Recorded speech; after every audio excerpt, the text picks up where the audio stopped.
আসসালামু আলাইকুম, কেমন আছেন? আশা করি আল্লাহর রহমতে আপনারা সবাই ভালো আছেন। যে যেখান থেকে ভিডিও দেখবেন, কোন জেলার থেকে দেখতেছেন অবশ্যই কমেন্ট করবেন। আর ভালো যদি লাগে চ্যানেলটা সাবস্ক্রাইব, একটি লাইক। দেখেন, লতিকুচু বাড়ির এক চাষ সবাই করতে চান, কিন্তু অরিজিনালভাবে ভালো লতি বাড়ির এক চারা পাচ্ছেন না। কারণ মানুষে আপনাকে ঠকাইছে, আপনাকে ভালো জাত দেয় নাই ভাই। তো এই জন্য বলি ভাই, আপনারা যদি ভালো জাত নিতে চান অবশ্যই একটি ভালো মানুষের দরকার। ভালো মানুষের হাত ধরেন, আপনার যেখানে ভালো লাগে সেখান থেকে চারা সংগ্রহ করেন। যদি লতিকুচু বাড়ির এক চারা না নিতে পারেন তাহলে কিন্তু অবশ্যই আপনারা বড় ধরনের ক্ষতির মুখে পড়বেন। এখান থেকে সতর্ক হয়ে দেখেন, অনেকে বলে লতিকুচু বাড়ির এক জাত কইয়েন, যশোরের লতিরা ধরাই দেয়, নাটোর দেয়, 2-3 মাস পরে আপনার ফসল হয় না। মনে করেন আপনার গাছে লতি ধরে না, কারণ আপনারা ঠগাইছে, অন্য জাত দিছে। তো এই কারণে বলি ভাই, আপনারা সতর্ক হন। দেখেন, আমি এই ভিডিওতে কিন্তু সব প্রসেসিং দেখাইছি আপনাদের, যে কিভাবে আপনারা এখান থেকে চারা নিয়ে কিভাবে লাগাইতে হয় এবং কিভাবে রশি দিতে হয়, এবং অল প্রসেস কিন্তু আপনাদের দেখাইছি। ঠিক আছে, এই প্রসেস আপনারা ফলো করবেন। আর যেখান থেকে চারা সংগ্রহ করেন না কেন, তাতে কোনো সমস্যা নাই। সমস্যা একটাই, যে আপনি ভালো জাত নেন।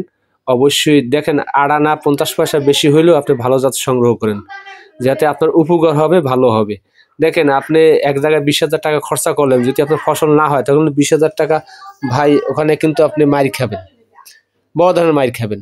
এই জন্য বলি ভাই, আপনার টাকা আপনার, বুদ্ধি আপনার, সব কিছু আপনার, কিন্তু ভালো একটি লোকের পরামর্শ যদি দরকার হয় তাহলে আমার কাছ থেকে নিতে পারেন।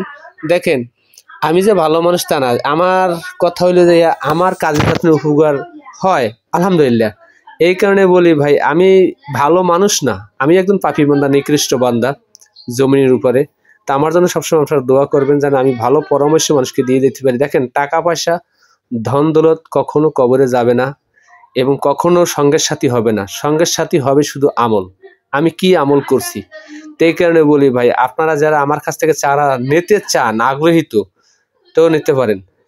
আর যারা আপনারা নিতে চান না, তাতে কোনো সমস্যা নাই, যদি আপনার পরামর্শ দরকার হয় নিতে পারেন। দেখেন, অনেক কথা বলে যে এই জাত করে সফলতা পাওয়া ভাই, অনেক জায়গায় দেখছি, ভিডিওতেই দেখি, আমি নিজেই দেখি, যে অনেক মানুষ আছে কচু খাত করিয়া 2-3 মাস পর করিয়া কচু খাত ভাঙ্গে লায়।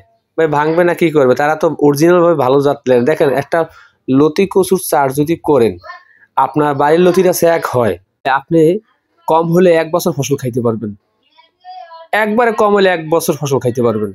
আর যদি আপনার এই লতি কচু বাড়ির এক না হয়, তাহলে কিন্তু আপনার 2 থেকে 3 মাস, সর্বোচ্চ 4 মাসই ধরেন, 4 মাস পরে কিন্তু আপনার ফসল আর হবে না। কারণ গাছে ফুল এসে পড়লে কিন্তু গাছে কখনো লতি হয় না।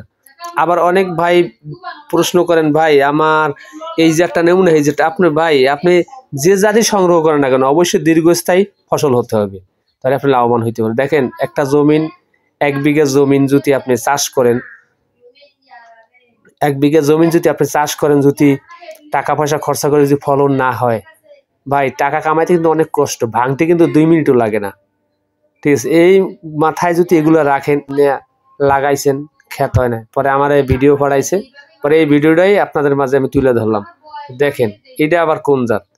তো এইরকম জাত যদি আপনার সংগ্রহ করেন, অবশ্যই এরকম লসের ভাগিদার আপনিই হবেন, আমি আর হব না। এই জন্য সতর্ক হয়ে যান। যদি মনে চায় আমার কাছ থেকে আপনি চারা সংগ্রহ করবেন, করতে পারেন। তো আমার কথা কাজে যদি কোনো ভুল ত্রুটি পায় না, আপনারা অবশ্যই ক্ষমা দৃষ্টিতে দেখবেন, সবসময় ভালোবাসবেন। আর আপনাদের যদি পরামর্শ দরকার হয় আমার কাছ থেকে নিবেন। আল্লাহ হাফেজ।